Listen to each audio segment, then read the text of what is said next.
जय Hind defence lovers. आज की टॉप हेडलाइंस कुछ इस प्रकार है। केंद्रीय गृह मंत्री ने सिक्योरिटी एजेंसीज को जम्मू में भी मिशन मोड में काम करने के निर्देश दिए। इंडियन एयरफोर्स मल्टीनेशनल एक्सरसाइज तरंग शक्ति को आयोजित करने के लिए तैयार। जापान भारतीय कंपनी के खिलाफ लगा सकता है प्रतिबंध। कल भारत और अमेरिका के जेट इंजन वाले डील पर होगा महत्वपूर्ण डिस्कशन। और डीआरडीओ कंडक्ट करेगी अपने very short range air defence system के हाई एल्टीट्यूड ट्रायल्स।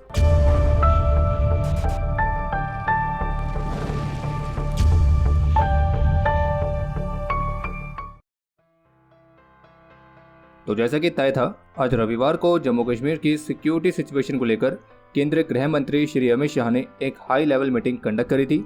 और इस मीटिंग में NSA अजय डोभाल, जम्मू कश्मीर के lieutenant governor Manoj Sinha, Indian army chief, Indian army के मौजूदा वाइस चीफ, केंद्रीय गृह सचिव, इंटेलिजेंस ब्यूरो के डायरेक्टर, CRPF के डायरेक्टर, BSF के डायरेक्टर, जम्मू कश्मीर पुलिस के DGP और ऐसी अन्य टॉप सिक्योरिटी ऑफिशियल्स इस मीटिंग में शामिल थे।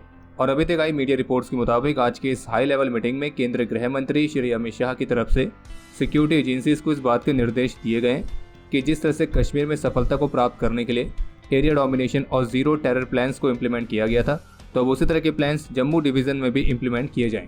और जबकि अपने स्टेटमेंट में केंद्रीय गृह मंत्री ने यह भी कहा कि जम्मू कश्मीर में आतंकवाद के खिलाफ जो लड़ाई है वो निर्णायक चरण में है। और उनका यह भी कहना था कि हाल ही की घटनाओं से ये भी पता चलता है कि हमने आतंकवाद के हाईली ऑर्गेनाइज्ड एक्ट को अब केवल एक प्रॉक्सी वॉर तक समेट के रख दिया है। और इसके साथ उन्होंने जोर देकर कहा है कि हम इसे भी जड़ से उखाड़ने के लिए प्रतिबद्ध हैं। बाकी आज की मीटिंग में केंद्रीय गृह मंत्री ने सभी सिक्योरिटी एजेंसीज के बीच एक सीमलेस कोऑर्डिनेशन पर जोर दिया है और भारतीय प्रधानमंत्री श्री नरेंद्र मोदी की लीडरशिप के अंडर आतंकवाद के खिलाफ जीरो टॉलरेंस पॉलिसी को दोहराया है। और कश्मीर की तरफ जम्मू में भी आतंकवाद का मुकाबला करने के लिए एजेंसीज को मिशन मोड और कोऑर्डिनेटेड मैनर में काम करने के लिए कहा गया है। और जबकि लोकल इंटेलिजेंस नेटवर्क को मजबूत करने के लिए मॉडर्न टेक्नोलॉजी के इस्तेमाल पर भी जोर दिया गया। और ये भी कहा गया कि आतंकवादी जिन टनल्स का इस्तेमाल करके भारत में घुसपैठ करते हैं उन सभी टनल्स को लोकेट किया जाए और जो ड्रोन्स की घुसपैठ हो रही हैं तो उनके साथ भी डील किया जाए।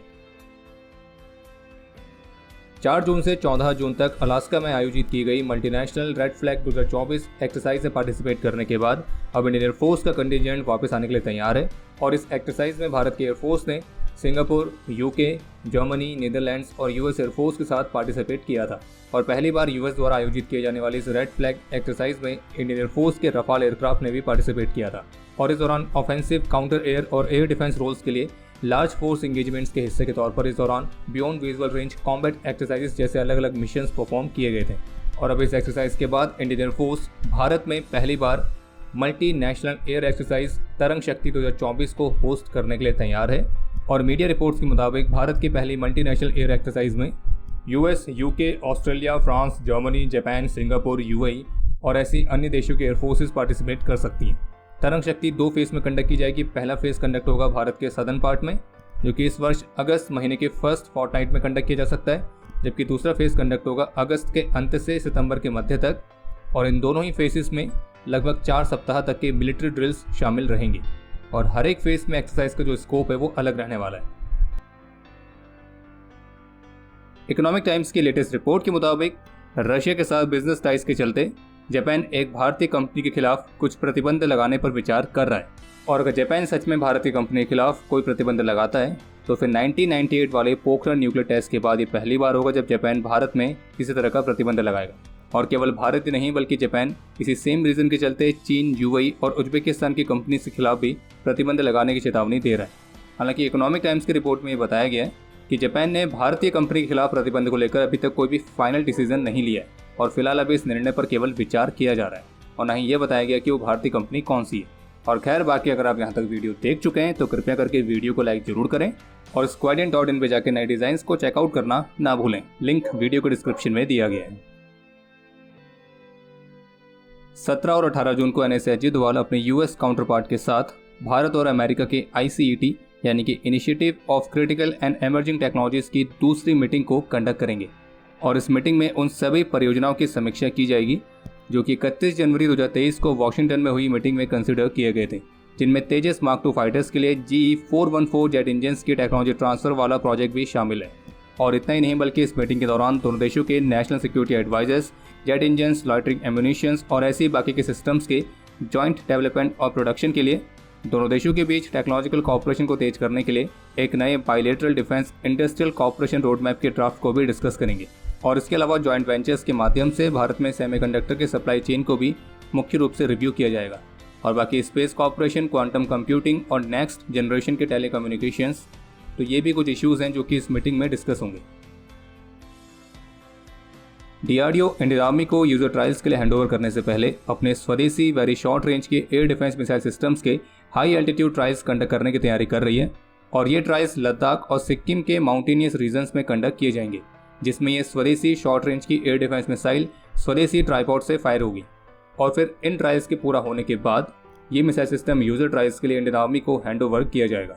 और बता दें कि डीआरडीओ के very short range air defence systems की जो ऑपरेशन रेंज है वो 7 किलोमीटर्स तक है।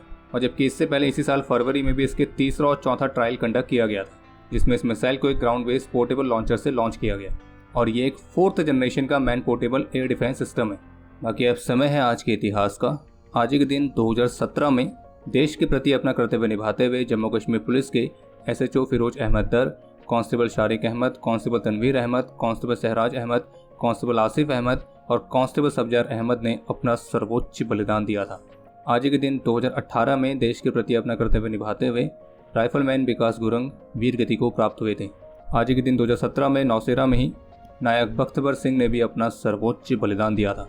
आज के दिन 1992 में मिलिटेंट्स का मुकाबला करते हुए सिपाही एगोही वांगसा वीर गति को प्राप्त हुए थे और इन्हें मरणोपरांत शौर्य चक्र से सम्मानित किया गया। आज के दिन 2016 में जम्मू कश्मीर के तंगधार में देश के प्रति अपना कर्तव्य निभाते हुए लांस हवलदार प्रेम बहादुर रेशमी मगर वीर गति को प्राप्त हुए थे और इन्हें मरणोपरांत कीर्ति चक्र से सम्मानित किया गया।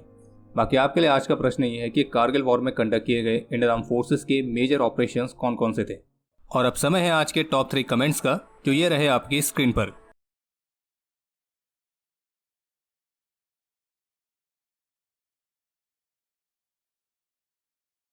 तो हमारे आज के इस एपिसोड के लिए इतना ही। उम्मीद है आपको एपिसोड पसंद आया होगा।